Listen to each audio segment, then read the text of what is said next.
يمكنها أن ترث السدس عند وجود البنت، أي أن البنت تأخذ النصف وهي تأخذ السدس تكملة للثلثين.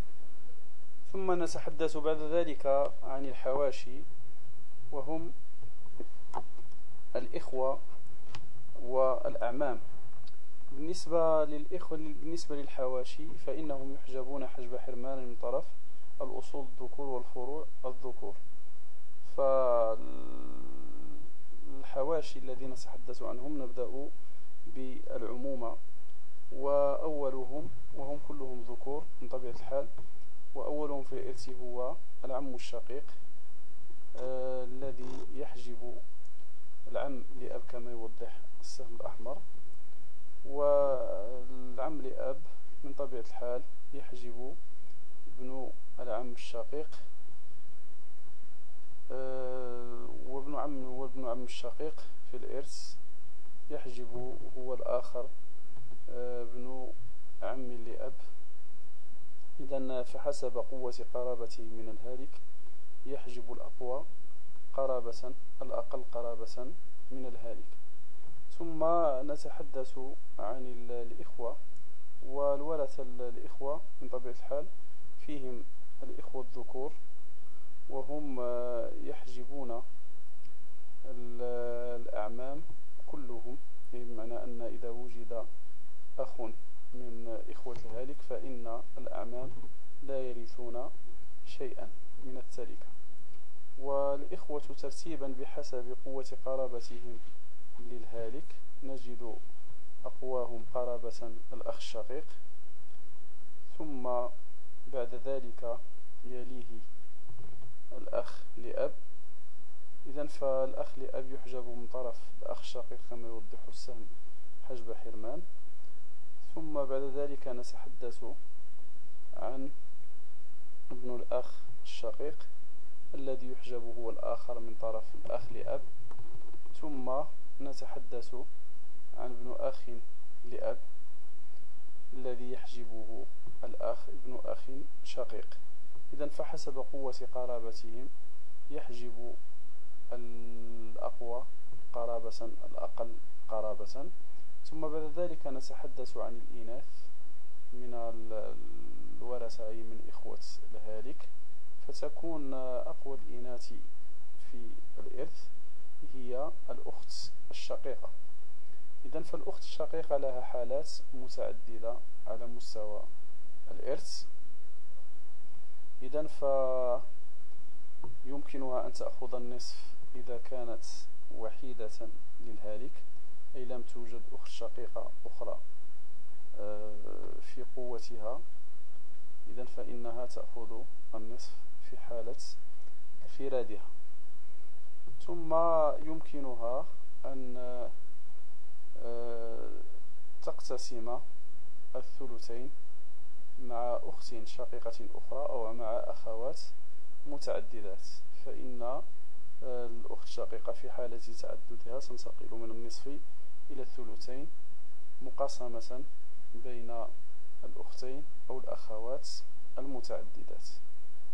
ثم يمكنها أن ترث بالتعصيب في حالة وجود أخ شقيق في درجتها، تحقيقا لقول الله سبحانه وتعالى للذكر مثل حظ الأنثيين. ثم يمكنها أن ترث كذلك بالتعصيب في حالة وجود البنت أو بنت الابن. إذن فمصطلح البنت يطلق على البنت وبنت الابن، جعلوا الأخوات مع البنات عصبات كما تقول القاعدة، وتأخذ قوة الأخ الشقيق وتحجب من يحجبه الأخ الشقيق كما يوضح السهم. إذن فتحجب كل من يحجبه الأخ الشقيق. ثم نتحدث عن الأخت لأب. إذن فالأخت لأب كذلك لها حالات متعددة، وهي تحجب من طرف الأخ الشقيق. إذن فلها النصف إن كانت منفردة. إذا الأخت لأب يحجبها الأخ الشقيق، وحالة إرثها النصف إن كانت منفردة من طبيعة الحال مع عدم وجود أخت شقيقة. وترث الثلثين. إذن فالأخت الشقيقة ترث الثلثين في حالة تعددها، إن كانت معها أخت لأب أخرى أو أخوات لأب أخريات، إذن فالثلثين يقسم بينهن مناصفة. أو تكون عاصبة في حالة وجود أخ شقيق، أخ لأب، مع عدم وجود أخ شقيق الذي يحجب هذا الأخير، إذن فتكون عاصبة للذكر مثل حظ الأنثيين. أو تكون عاصبة كذلك مع وجود بنت أو بنت ابن، يجعل الأخوات مع البنات عصبات كما تقول القاعدة. وفي هذه الحالة تأخذ قوة الأخ الشقيق، قوة الأخ لأب، وتحجب من يحجبه الأخ لأب. إذن فتأخذ قوة الأخ الشقيق وتحجب كل من يحجب الأخ لأب. وتأخذ كذلك السدس إن كانت هناك أخت شقيقة، فالأخت الشقيقة تأخذ النصف إن كانت منفردة، والأخت لأب تأخذ السدس مكملة بذلك الثلثين. ثم بعد ذلك نتحدث عن الإخوة لأم. والإخوة لأم من طبيعة الحال هم يحجبون من طرف الأصول الذكور والفروع ذكورا وإناثا، إن وجد من الفروع بنت أو بنت ابن أو ذكر ابن وابن ابن فإنهم يحجبون. وهم في الميراث ذكورهم كإناثهم، وحالات إرثهم تنحصر في الثلث إن كانوا متعددين، أي كان هناك عدد من الإخوة لأم سواء كانوا ذكورا أو إناثا أو مختلطين، فإنهم يأخذون الثلث مناصفة. أو يمكن للواحد منهم أو الواحدة منهن أن تأخذ السدس في حالة الانفراد، أي إذا كانت هناك أخت لأم أو أخ لأم منفردة أو منفرد، فإنه أو إنها تأخذ السدس. بقي الحديث عن الإرث بسبب الزوجية. إذن فالإرث بسبب الزوجية يرث به الزوج من زوجته الهالكة والزوجة من زوجها الهالك.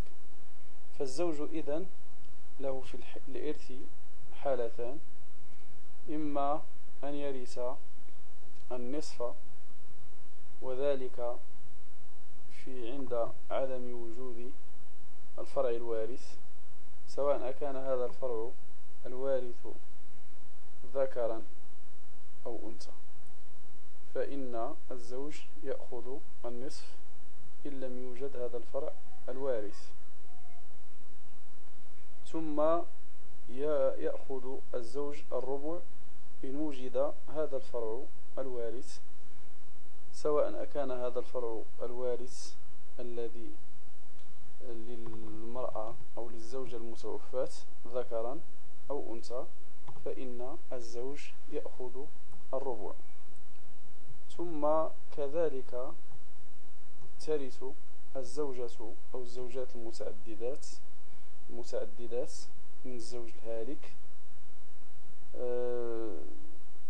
ولهن حالتان في الإرث: إما أن تأخذ أو يأخذن الربع مقاسمة بينهن في حالة التعدد، أو تأخذ الواحدة الربع في حالة إن كان للزوج زوجة واحدة، إذن تأخذ الربع عند عدم وجود الفرع الوارث ذكرا كان أو أنثى. أو أنها تأخذ الثمن أو يأخذن الثمن مقاسمة إن كانت متعددات في حالة وجود الفرع الوارث ذكرا كان هذا الفرع الوارث أو أنثى. إذن نسأل الله سبحانه وتعالى أن يجعل هذا الجهد في ميزان حسناتنا، وأن يجعله ذخرا لنا يوم القيامة.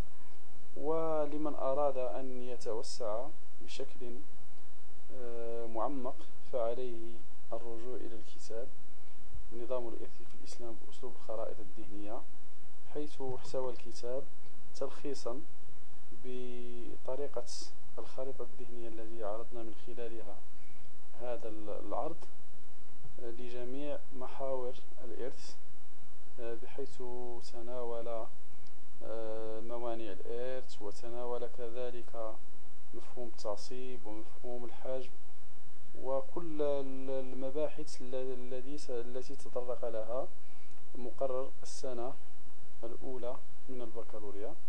فمن أراد أن يتعمق في الموضوع وأن يفهم الموضوع أكثر فعليه أن يرجع للكتاب. والسلام عليكم ورحمة الله تعالى وبركاته.